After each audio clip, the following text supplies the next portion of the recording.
on to the next round. That's definitely something we could say. On to the next round and the same opponent from the first round of last season. Tigres coming back to town next week. I was going to say at the time, but, we still haven't got the time announced yet. Some sites say 4, some say 8. And then we just got today, you said that the time is still to be announced? Yeah, that's what it said in the article that Orlando City posted from their communications department. So we bought tickets today. If you're a season's ticket holder, you had the opportunity today, and then, what is Wednesday, and then Thursday, they go out to the public at 10 a.m., I'm pretty sure. So I guess we'll all find out tomorrow what time. I mean, I hope it gets announced tomorrow because I'm not buying my tickets until I know it's not either a fucking noon game or a 4 o'clock game. So, well, it's definitely not going to be a noon game, but at the same time, we just had a 6 p.m. kickoff against Cavalry. That wasn't fun for most people, getting off of work and then getting to the stadium just in time for kickoff. And we saw what I think were the consequences of that. According to FootMob, the attendance number is only 5,141. Probably the lowest attended competitive match in Orlando City, Exploria, the other name, maybe ever. I mean, that's what I said to you leaving the game, though. I said that was like 5K. My guesstimate was 7K, way lower. You were basically spot on. I thought they were using. I mean, let's be honest. Cavalry's not bringing in that big of a crowd, and at 6 o'clock on a Wednesday? Tuesday. Today's Wednesday. Tuesday. 6 o'clock on a Tuesday night. I mean, I couldn't even get off work, so you're losing a good amount of your fan base right there.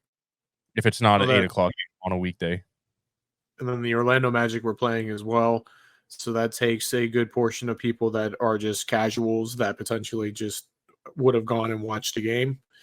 Then, when they're playing at home, that's always going to eat into our crowd. So definitely not great. Hoping for a better turnout against Tigres on Tuesday because they are going to travel. They did last year. They will this year. And, I think we all remember how that went when they were here. So I'd like to greet them properly. Yeah, it ended up being what some would deem as a shit show last year.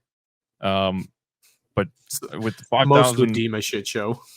Yes, we can't have the 5,000 being there for a competitive match against Tigres in the second round of the CONCACAF Champions Now Cup. It's the farthest we've went into the competition. So we're making some more history here, honor that history, and you're going to make fun of me for someone? No, I'll say it would actually be nice to finally attend a Champions Cup game in my experience. You weren't there for Tigres last year? We weren't. No, we had a game. You weren't there either. Huh? BetOnline continues to be your number one source for all your basketball wagering needs, including pro and college hoops throughout the year. With up-to-the-minute odds, stats, and trends, you can follow your favorite team's path to the playoffs with in-game live betting, contests, and all the best player props. Experience the world's best wagering platform anytime from your desktop or your mobile devices. Head to BetOnline today to become part of the team, and remember to use promo code BELIEVE, that is BLEAV, for your 50% welcome bonus on your first deposit. BetOnline, the game starts here. No, I swear we weren't able to be there, but I know I wasn't there. I wasn't there for the Cavalry game. Can we at least make this game at 8 o'clock so I can be there, please? True. I think hopefully it is.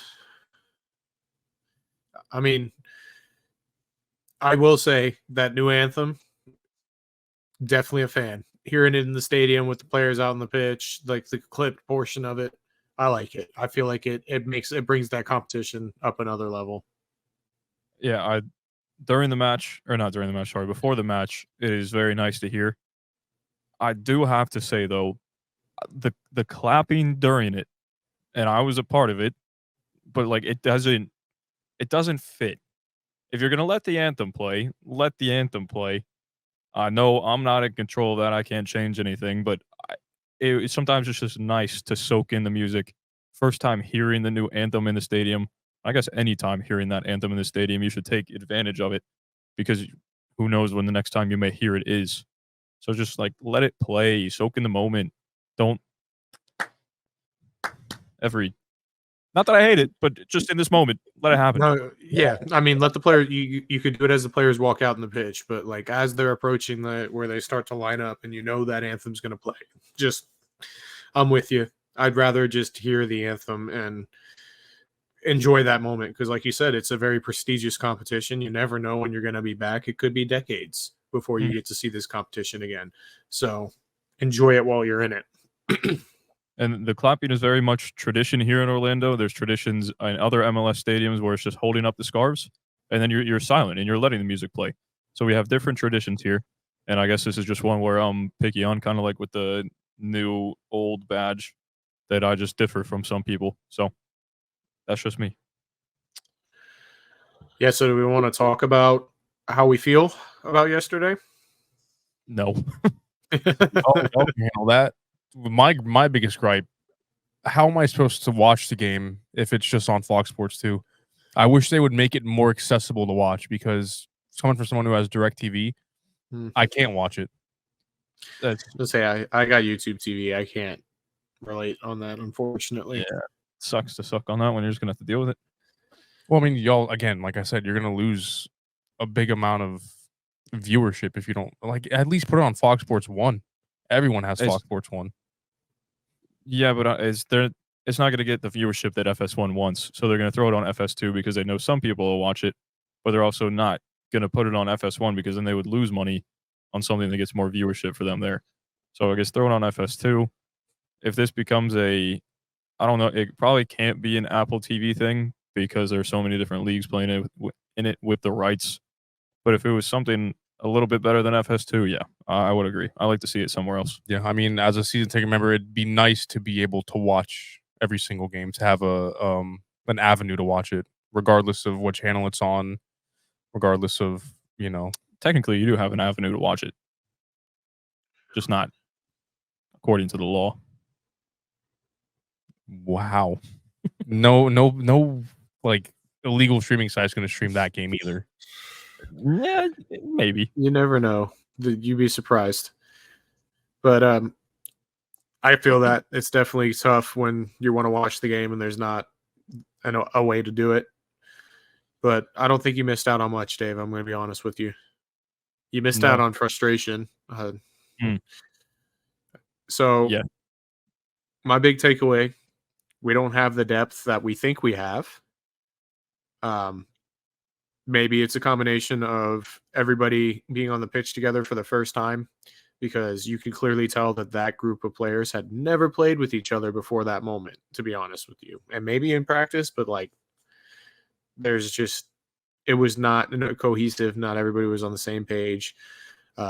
Muriel's trying to do one thing. The midfield's trying to do another thing. Our back line is Schlegel and Kyle Smith. Respect to Kyle Smith. He actually put a shift in there at the center back position. I'll tell you.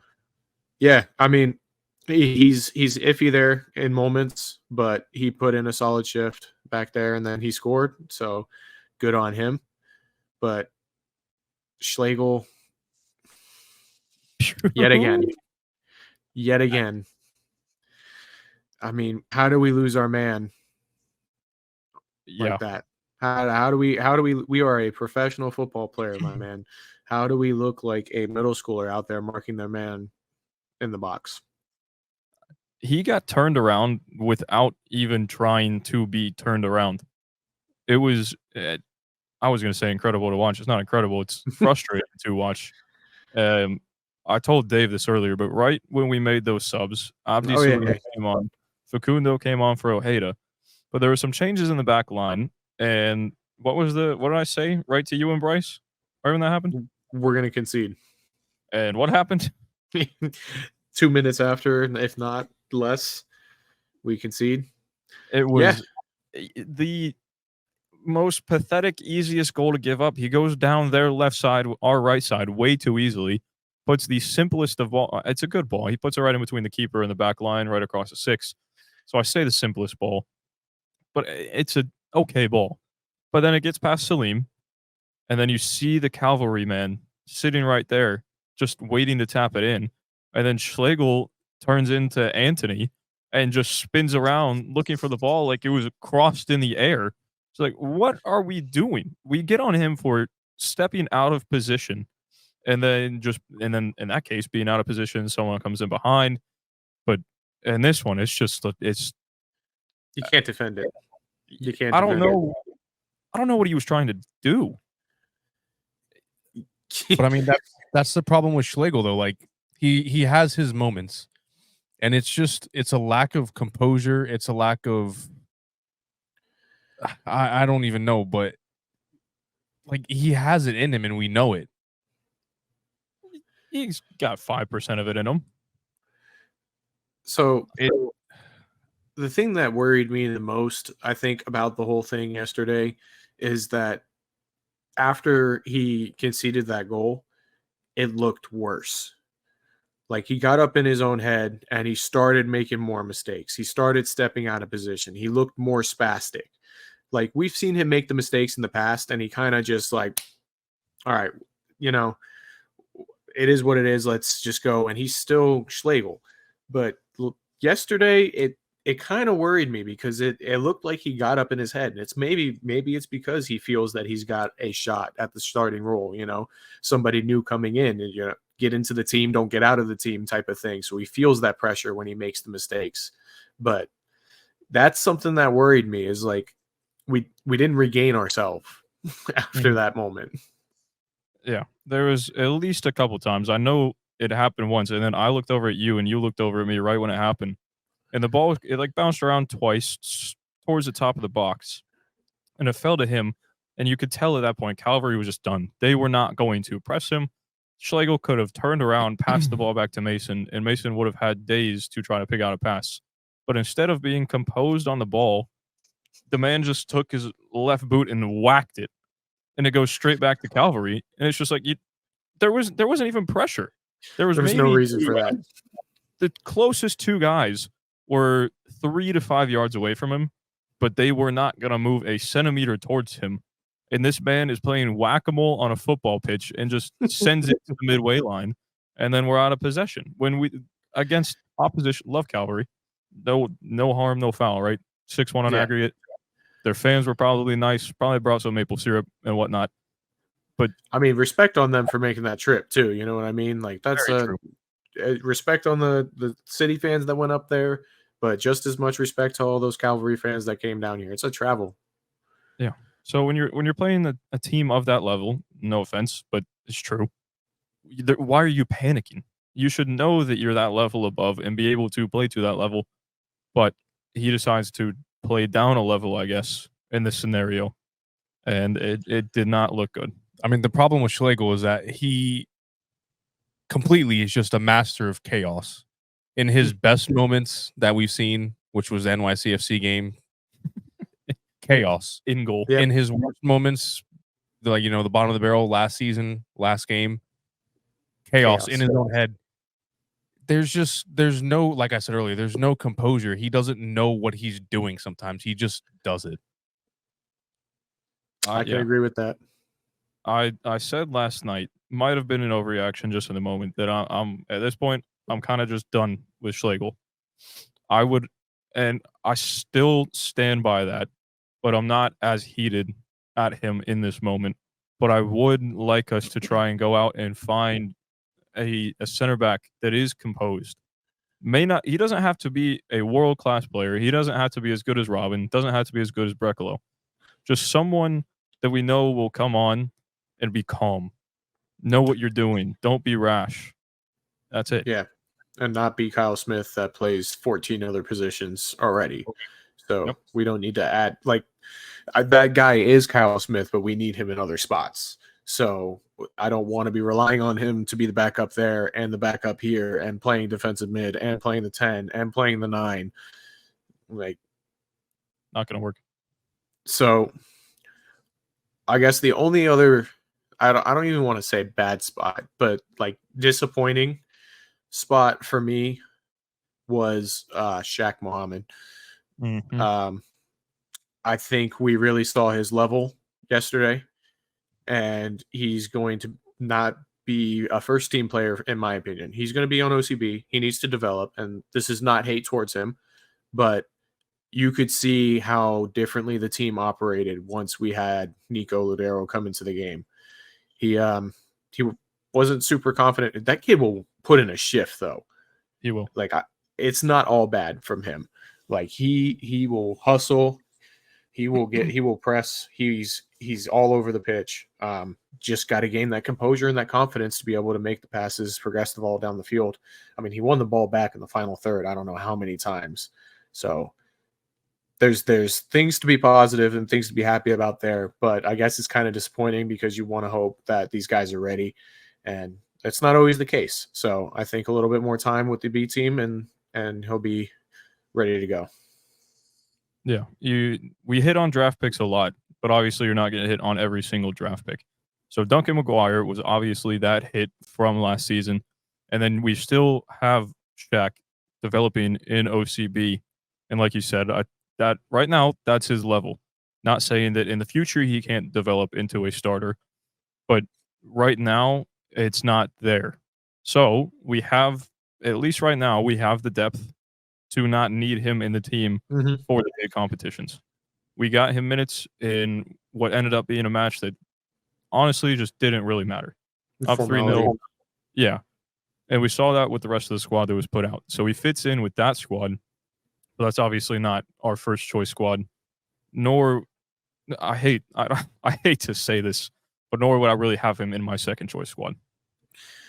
I agree, and solely for the purpose of not detrimenting his development.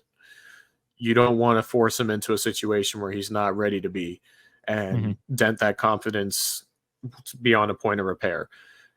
Let him develop at his pace. He's got a lot. Like I said, there's a lot to be excited about that kid. You don't see people want to press and want to be a part of the team defending like he does all the time, especially at that age. It's something that's typically taught a lot more at the top level. I feel like is you're part of this unit now. You're not going to just go and do your own thing. So to see he's bought in, you know what I mean? And he from all the content and stuff like that comes out, he loves it here. He's enjoying the boys. He's enjoying being part of the team. So I think keep him with the first team, let him grow, but minutes come through OCB, in my opinion. Correct. I mean, it was also his competitive debut for the first team. So, I mean, ideally going forward, we see him integrated in how you would normally see youngsters integrated, coming on pretty late in the game to kind of close it out, just to get minutes under his belt, gain confidence. So ideally, that's the route we take going forward. That's another guy that maybe you want him staying in the setup here in Orlando City. But that's another guy, hey, throw him out on loan. Go send him USL side. Go send him to maybe what ends up being, once the summer rolls around, a lower tier MLS side. Let him get some minutes, and someone that needs someone on that winger position. I believe he can also play attacking mid. So send him somewhere there, get some minutes, even if it's as a backup role. Because as of right now, for me personally, he's not going to be that guy in the backup role that comes on, especially when you have Loudero, Facundo, Ojeda, Angulo, and now on the left side, Ramiro. So it'd be good for him to get some minutes, maybe in a top tier in the U.S. system for an MLS lower tier side.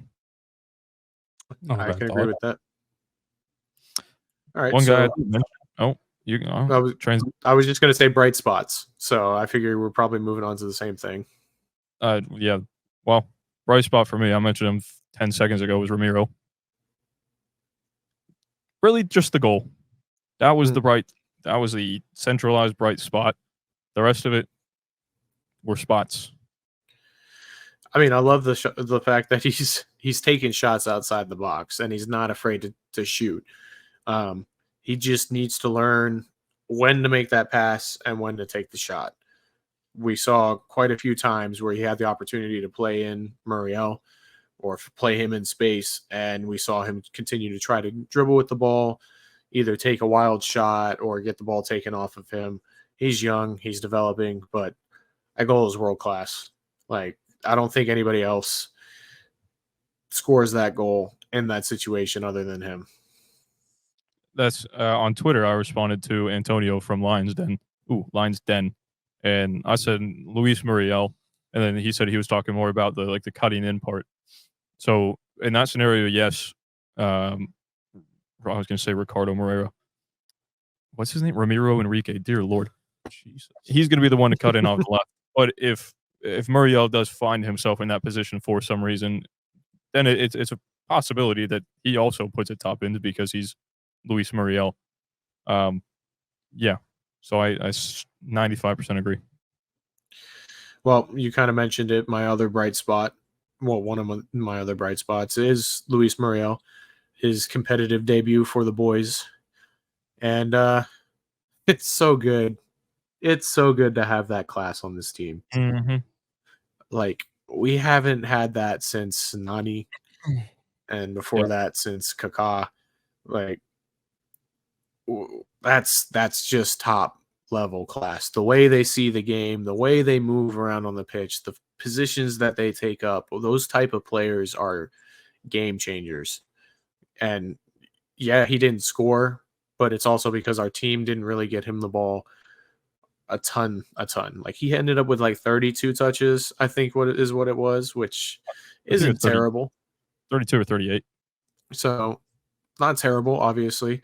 I think it's just where we get him the ball moving forward and allowing him to run at defenders like he enjoys to do. And we saw that. That little drive where he beat the two defenders and then almost scored. And then, the other class moment that I can think of off the top of my head is that little back heel flick around. That he tried, yeah. Yeah. That came off. There was just nobody there. Takes the touchdown, back heel around the back. Just nobody making that rung. There is a class moment that you are missing, and it's pretty obvious. It's the assist to Nico Lauderdale. So Muriel gets his first assist for the club, first goal involvement, and then so does Nico Lauderdale in competitive matches. So it was nice to see them link up. That could be very dangerous moving forward. But it was like 48:03 when it hit the back of the net, or pretty close. So we're 3 minutes and 3 seconds into the second half. And in those 3 minutes, it wasn't really the best. But then you see Muriel get on the ball, and then he beats one man dribbling inside the box because he's scared because Luis Muriel is running at him. And then you have Lauderdale on the top of the box in a position where Mauricio Pereira would normally be. And I feel like this might be an unnecessary shot at him. But that probably isn't fine at the back of the net if it's Mo. But since it's Nico Lauderdale, it finds the back of the net, and we have both of the first goal involvements for both Muriel and Lauderdale. Yeah, I mean, like you said, that pairing can definitely grow into something. We finally saw him really get more involved into the game when Nico came in, and then truthfully when Facundo came in on top of that those three worked very well with each other for the little bit of time that they were on the pitch together. I mean, it's so good to have a DP number 9 of that level. It's just, he's going to start scoring. It's going to come, and he's going to score and assist a lot in this league, I have a feeling. Yep. Lauderdale came on in the 46th minute, so it was most likely one of his first actions. He probably got a touch or two before that. But he comes on for Wielder, and then Caesar also came on for Shaq Mohammed. But Nico making an instant impact, and it's like you said, it's class. Lauderdale, a 2-time MLS Cup winner, and then I believe with Seattle, and then a CONCACAF Champions League winner with Seattle also. You're bringing in trophies, you're bringing in that experience. Something that might be vastly underrated for us this season is just, like I said, the experience that he has and that he will bring, knowing where to be when Muriel has a ball or someone else has the ball. So between Muriel's experience and Laudero's experience, we might see a new Facundo this season, with him now having the teachings of Mauricio Pereira and now both of the other guys. Yeah, I definitely think Nico is going to continue to help Facundo's development for sure. I mean, it's great to see. It's good to see all this class, and we just need it to take off for us, these guys to get rolling. It's not necessarily a rust or a gelling thing. It's just that final product is evading us right now. We're creating our opportunities. We created our opportunities against Montreal. We created our opportunities again yesterday and in the first leg. So it's just finishing off some of the opportunities. I mean, this game was 3-1 yesterday, but Enrique finishes off 2 of those chances. Muriel finishes off 1 of them, and the other goal isn't offsides. You know what I mean? Like, that could have been 6-7. Yeah, it could have been. It probably should have been. I was very frustrated last night with the first 70 minutes. Like when that 48th minute goal from Lauderdale went in, I didn't have a reaction. It was basically the same thing. No, Enrique's goal, I clapped because it was just class. But it was disappointing, the rest of the performance. But then you have those moments of brilliance that come out with certain players, especially with the one that scored the third. And I know you weren't at you weren't at the match, but you watched the highlights. So I want Dave, the Kyle Smith. I was going to say lover. That sounds weird. The Kyle Smith aficionado. There you go. To break The down leader of the Kyle Smith fan club. There you go. That That's one. another one. There you go. Yeah, I mean, like I said, I didn't get to watch a whole lot of the game. I watched the 5-minute clip on YouTube. But I mean, Facundo lays it off to Kyle, and I mean, Jesus Christ, that was a rocket and a half. First time, right foot, right side of the net. Damn. Yeah, finds the far post with the inside of the right. Off a ball coming across too. That hell impressive, I will say. Kyle Smithinho. No, I've never seen Zachary do that in my life. Nor will I ever see him do that. Okay, why don't we bring out the Zachary? For emphasis. You want me to bring out your real first name? Go ahead. David. It's actually just David. Tough one for you. Kindergarten or anything. Yeah, nice try. You thought you did something there. Something else that I want to talk about that happened at the end of the game was Jacqueline coming on in the 79th minute for Luis Muriel. My man had a chance, and then the touch ended up a little bit too heavy. Right, ended up right to the Carducci, I think it was right. I got it right there. Yeah, Carducci. I really thought that we were going to see Jacqueline's first competitive goal for Orlando City's first team. This close, man. This close. I was ready to go run down to this team store, buy a new kit, and get his name on it. But speaking of saved you some money. We're starting to see Jacqueline get more minutes. I mean, 3 games in the season, he's played 2 of them now. It's not going to happen for much longer. You bring in Muriel, and then you have McGuire. Depending on the whole situation with McGuire, and then also Enrique is a possibility. You're probably not going to see. But like we were talking about earlier, we've got 5 games coming up in the next 2 weeks. Like we've got a 2-week span where we're playing 5 games. 2 of those he will Tigres. Start to play more. You'll probably see him at the end for like those 10 minutes, but I don't think you're going to see a start, unfortunately, unless we play a lower tiered USL side or NASL side, whatever it ends up being in the Open. Oh, we're not even in the Open Cup. Hey, I mean, I'm not saying that he's going to start games, but I'm saying he's starting to get more minutes. More minutes turn into longer appearances, then turn into starts. Maybe so at least for Jacqueline, this is the start of that path. Possibly, but I feel like when you have 2 decent, one pretty close to world-class striker in Luis Muriel, and then the other one's Duncan McGuire, you're not going to be able to get much minutes because if you rest one of them, then you're going to have the other one to start. This is true, but if we're being honest, one of them's got a foot out of the door already, which leaves room for a backup striker. Who would that be? Jack. I wish I knew his middle name. So you've got to start giving the minutes now, because if he's going to be that backup and we have that fixture congestion on the back half of the season, we need him to be ready. I don't disagree. Well, you kind of started talking about it. The fixture congestion, Dave, it's a problem, and it's starting right away. We've got, like you said, 5 matches in the next 2 weeks. We play Saturday away against Pepto-Bismol FC. Then we come back home on Tuesday, and we play Tigres to then play home again on Saturday. Yep. That is against, it's Minnesota. eluding me right now, Minnesota. Mm-hmm. And then we hit the road against Tigres, and then we come back again on a Tuesday, and then on the road again in Atlanta. Which we will be there for that match. Yep. So, talk about a lot of fixtures. fixtures. Talk about Orlando City Fan TV grinding the content out. Yeah, You're it's right us over and them. Yeah. Who's Us really and putting in them more is- work? Yeah, fair. Hey, we're grinding it out along with them, but man, we gotta prioritize. It's clear. And to me, the obvious answer is you prioritize the CC. C. 150 cc, 100 cc. What are we talking? 250. 250. Shit. Oh, we run that 250, dog. Come on now.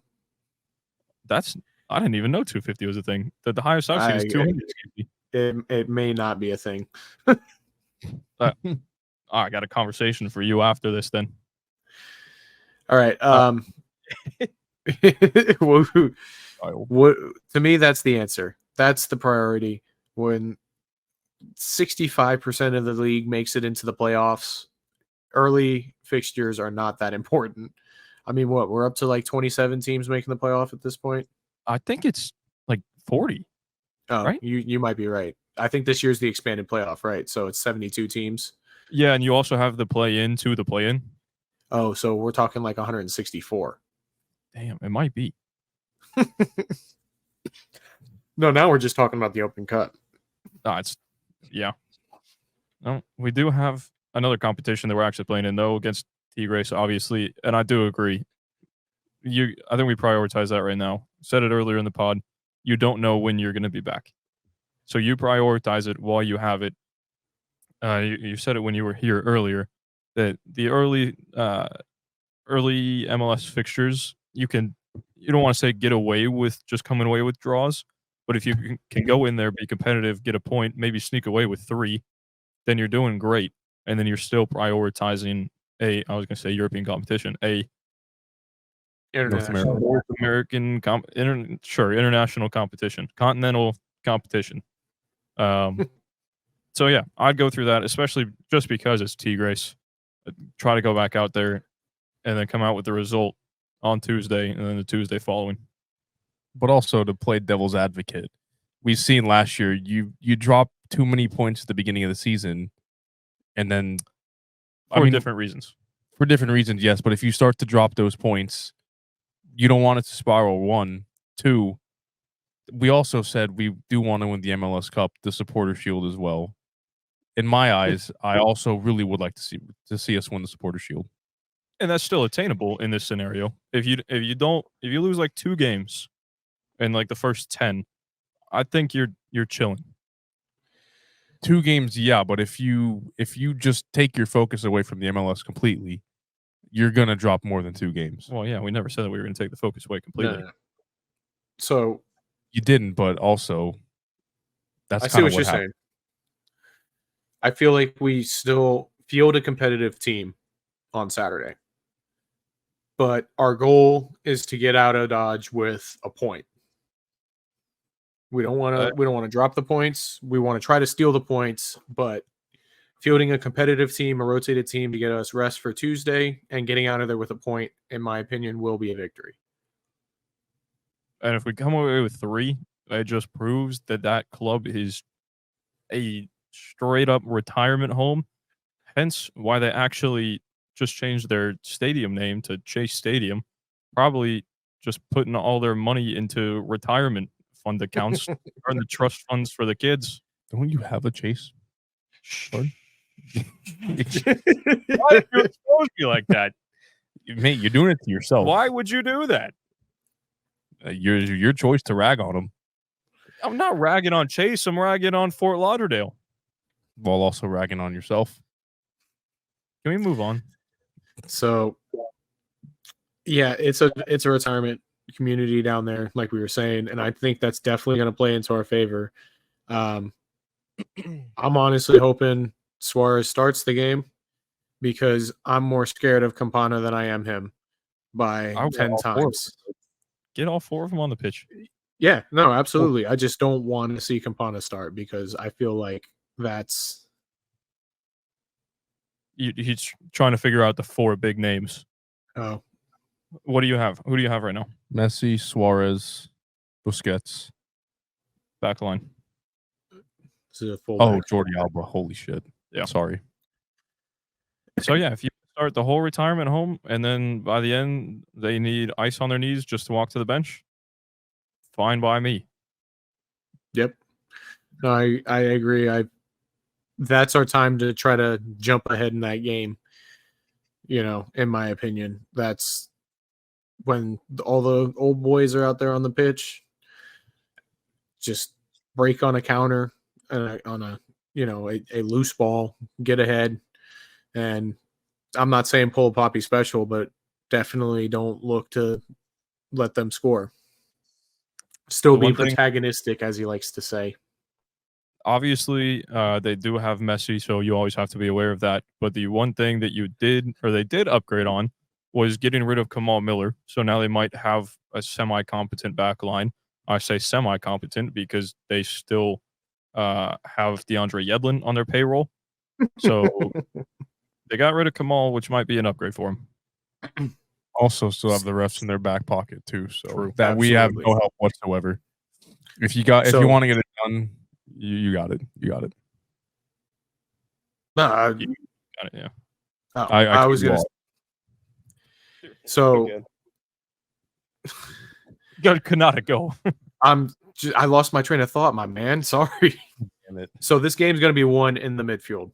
That's where they're having their problems right now. They are not building that connection. They're not feeding Messi to be able to let him do Messi things. He's getting on the ball, but he's not doing as much as he's able to. With our midfield strength right now, that's where I feel that game's going to be won. Whether it's Ojeda, whether it's Lauderdale, we're going to see both of them, I think, thrive and do well in this game. And Felipe's already got Messi's number, clearly, from last year. So maybe let the man start 2 matches in a row. I don't think that Felipe should start 2 matches in a row. Love the man, but may not be the smartest thing. No. But my original question, you already kind of brought it up, was is it Ojeda or is it Lauderdale? My original thinking is Lauderdale, just because I feel like he's going to work a little bit more defensively, just be a little bit more dynamic going up and down the pitch. But then Ojeda would bring, honestly, I was going to say more to the front end of the pitch, but then Lauderdale scores on Tuesday. He could provide assist, and he is good in the final third. But it's kind of a battle of who's the better option. It's a good battle to have, but I don't know the answer. Me? Oh, heard. Listen, this is why I'm not making the lineups because, like you said, it could kind of go either way. I personally, I don't even know. Fuck it, Ojeda. Flip a coin. So for me, it's Lauderdale. He's played less minutes so far this season, I believe, than Ojeda has. So he's more well rested. Like you said, he's going to give you a little bit more on the defensive end of things. Not that Ojeda doesn't defend. We see more of it from Lauderdale. And, he looked good when he did come in yesterday, granted the opponent that we're playing against, but then again, Miami could probably be comparable to them at their worst. So, but also, I'm sorry, are you done with your point? I don't want to cut you off again. Also, just going into thinking about what you guys were harping on earlier, if you want to prioritize the Champions Cup, would you rather have Lauderdale start that, or would you rather have Ojeda start? Ojeda. Ojeda against Ojeda, Ojeda against Tigres. We had up until the last 45 minutes of Cavalry, we had looked better in the final third with Ojeda on the pitch. So just based off of that, yeah, you want to say Ojeda for Tigres on Tuesday, but then again, can you ever really count out Lauderdale after? So would you rather have the guy who's experienced it before, who's got that leadership in him, in Lauderdale? Well, you would love to use that experience for both matches. He has experienced Portland versus Seattle multiple times. As of right now, I'd probably still say that's a bigger rivalry than us versus Fort Lauderdale just because of how long it's been running. So he has experience in that, and he also has experience winning the Champions League. So again, a battle of two goods. Yeah, I mean, Ojeda got the captain's ban yesterday. That's now the second time that he's worn the ban in the time that he's been here. So clearly he's got some leadership qualities about him that the coaching staff appreciates, and he's respected in the team enough to get that ban. I personally feel like in a game at Tigres where we need the points, I want to save Laudero's fresh legs for late when we need somebody to come in and do something, if that's the case. Rather than bringing Ojeda off the bench where we know he can score off the bench. He was a super sub for us last year, but he's looked very good and very creative since in all the minutes we've seen of him since the preseason to now, match week 2. He's looked good. So I think he starts the CONCACAF game. We let Lauderdale start tomorrow. Or Saturday, I'm sorry. We're going to see a much rotated squad. So having somebody older in there, like you said, somebody that's been in the big moments might be more pivotal there. Mm-hmm. I'm just looking at the little match preview on FootMob for our match on Saturday against Fort Lauderdale. They have Robbie Robinson injured, Ian Frey, Franco Negri, Facundo Farias obviously out for the whole season, Diego Gomez, and Benjamin Kremeshi all out. Mm-hmm. So 6 injuries. Kremeshi, I know, was a decent piece for them last season. Farias, obviously, that I wanted more from. Robbie Robinson on the wing, a name that I recognize just throughout his MLS days and being with Miami. Ooh, Fort Lauderdale. That's unfortunate for me. We could possibly kind of take advantage of that, even if we play the B team. Our B team, though. No? Yeah, I mean, you want to see it, definitely. It's just, can we pull ahead? I'll say we could, but you can also never count out. You can't count him out. Like, no, unfortunately, that man's fucking Thanos. Referees, one stone, Alba, Busquets, Suarez. Who's the fifth one? Come on. What do you mean? So you have who so far? We're gonna help the you refs. Through this. Yeah. Suarez, Alba, Busquets. Brother in Christ. What? I don't know. Messi has the gauntlet. The 4 is Messi, Busquets, Alba. Yeah, that's what I'm saying. But like, he's got Infinity Stones. Robbie Taylor. There we go. Robbie Taylor and fucking David Beckham. Yeah, there you go. There's a 6th. No, actually, Don Garber. That's there it is. Don Garber and Apple TV. Apple TV is just the gauntlet. There you go. Like, but the thing is, you honestly can never count them out because we've seen it so many times, even in the MLS at this point. Yeah, just against Galaxy on the weekend. That one was bad. Ghost tackle goes in for a second yellow. Great. Yeah, we're going to have to deal with it all year, and we're going to have to, unfortunately, deal with it early in the season. Do you want to do kind of a quick predicted lineup? Yeah, we want to just do a combined one. That works.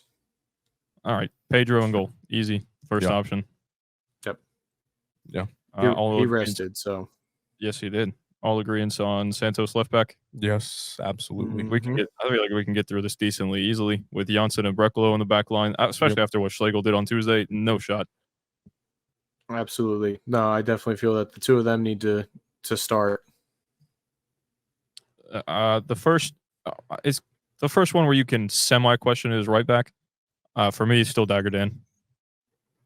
He plays a 45 for me. Dagerdan starts, and then sub out depending on what's going on. Yeah, I would back that. So still Dagerdan starting right back, maybe off after 45. And then the double pivot in the midfield, Cartagena, Rajo. Is this where rotation may come in? So we did see both of them, get minutes, but also get rest on Tuesday. I think Caesar definitely starts. He saw less minutes than Cartagena. Yeah, I'm gonna go with the two of them in the double pivot. We'll definitely see some rotation there. One of them will come off early, I feel like, but to start, it's going to be those two. I'll say knock on wood, but knowing how the game's going to go, I wouldn't be surprised to see Felipe on at half for Araujo or Cartagena, who's on a yellow halfway through the game. That's my thinking. But ideally, those two start.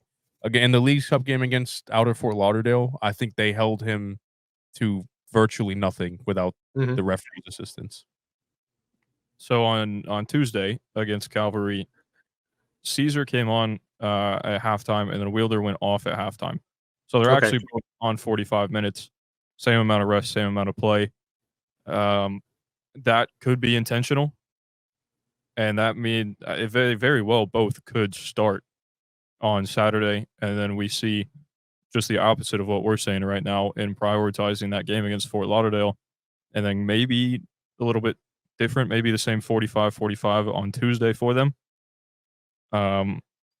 I'd start Felipe in one of the roles and then start Cartagena or Araujo and see what happens. But yeah, I couldn't give you names right now, but Felipe starting and then one of Cartagena or Araujo for me. So you're going to start Felipe back-to-back matches? I also just said that he definitely shouldn't play 2 matches in a row, didn't I? Yeah, we're going back. I mean, nice. In the same week, it's tough. Like I think we see him come on at half. Felipe? That's what what I'll say. I could definitely see someone is going to get booked. Like, it's just inevitable. Same thing I said with the fucking gauntlet. That's where you see Felipe come in, and that's where he eases the game. I feel like that's his role at this point. Yeah, well, I've contradicted myself with the podcast, so I'm just going to excuse myself from even trying to excuse myself from myself in this midfield debate, and then we can move on because I contradicted myself, so I don't know what to say now. Like I said earlier, I think it's where the game's going to be won and lost. So starting out strong, maybe getting ahead and making them chase the game, and then we're able to be a little bit more defensive. Then we see Felipe come in the game. We see one of the two of them come off. Maybe we see, I don't even know who else we bring in. Kyle Smith, maybe. Yeah, my option was Kachevsky, but who knows how much trust he has right now. I mean, he looked good against Tigres. I would have liked to see him play yesterday, but against Tigres? I'm sorry, against Flamengo. But I would like to see him I would have liked to see him yesterday as well, but same. So left wing, left mid spot, Angulo. Yeah, 100%. I mean, I feel like that's definitely one of the points that we could kind of expose for them. Him going up against Yedlin.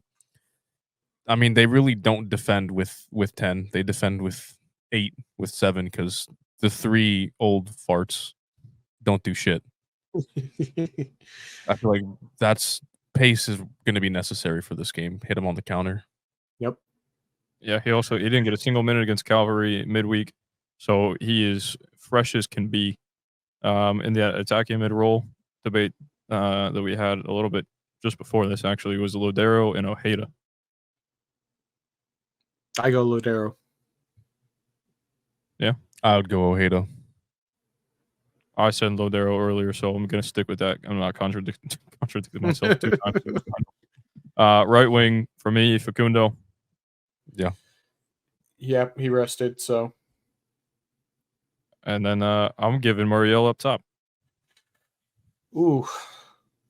He may not start because he played, like 70 minutes? 79? 79. Yeah, Jacqueline came on 79th minute for him. But he was just playing in Serie A. They have other competition. He's fine. He's got Wednesday, Thursday, Friday to rest. He's not like 32 or anything. I mean, he's fine. So I'm saving him for Tuesday. I feel like having somebody dynamic like that and a different look up top is going to be pivotal against Tigres. I'm giving Duncan the nod against Pepto-Bismol. Oh, 100%. I'm backing Duncan. Duncan's his youth, his energy, I think just overwhelms the age of Outer Fort Lauderdale. between him and Angulo, they honestly really can't keep up. I Yeah, mean, for me, I was going to Go say ahead. 45 and 45, and then you can kind of decide who you want from there on Tuesday. I think it would be important to start out with a good press. Yeah, that is also the press is going to be huge, and then also, God forbid, we end up having to sit and defend a little bit and play off the back foot, having somebody that's going to be able to go out there and chase after clearances and be physical and try to challenge for those balls and hold up play a little bit. I don't think that's necessarily Muriel's game. I think finding him in space is going to be the best option. So I think, if we end up having to boot it and clear it all the time, that's going to be the guy you want up top trying to win that ball. Yeah, that's fair. So there you go. There's our combined starting 11 against Fort Lauderdale on the weekend. MLS loves scheduling us for shit time, so we're playing at 4:30, which is absolutely fantastic. It's not like it's a derby or anything. Just put us at 4:30. It's okay. And then the other game on a Wednesday. I absolutely love that. And with that, I don't have anything else to talk about. Actually, Chelsea threw in the FA Cup up to Conor Gallagher. You guys got United going against Liverpool next.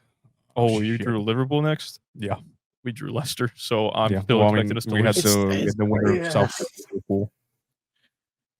That competition makes me so mad because we drew City in the first draw, and it's just like we couldn't have played like a League 3 team like everybody else is.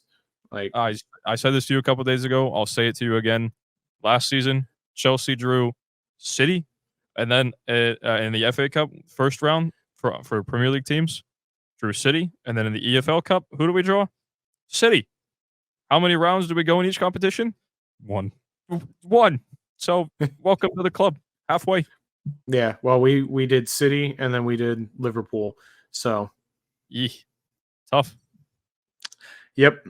So and then on that week we were playing, or in that time we played Liverpool like twice in a matter of 2 weeks. So that was fun too. Fun. Yeah. It's kind of like us playing Fort Lauderdale and then Atlanta in 15 days time together. So yep, we're just going through it.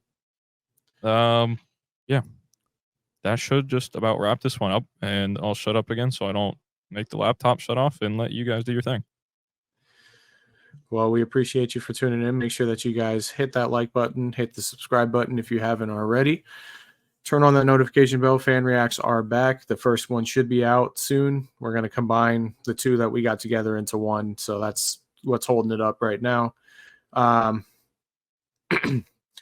Check out our Patreon. Told you guys about that kit review. If you want to see that, sign up for the Patreon. We do all kinds of exclusive content on there. Thanks again to our sponsor of today's episode, Bet Online. Make sure you use that welcome bonus code BELIEVE, BLEAV, to get that 50% welcome bonus. Huge. We will see you all at the live tomorrow. Well, today, depending on when this comes out. Thursday for our safe space, and then Saturday for the watch along against the Messi and co. Make sure you guys hop in chat because those rely on you and it's about y'all. So make sure you hop in chat, hop in the StreamYard, and we'll see you on the other side.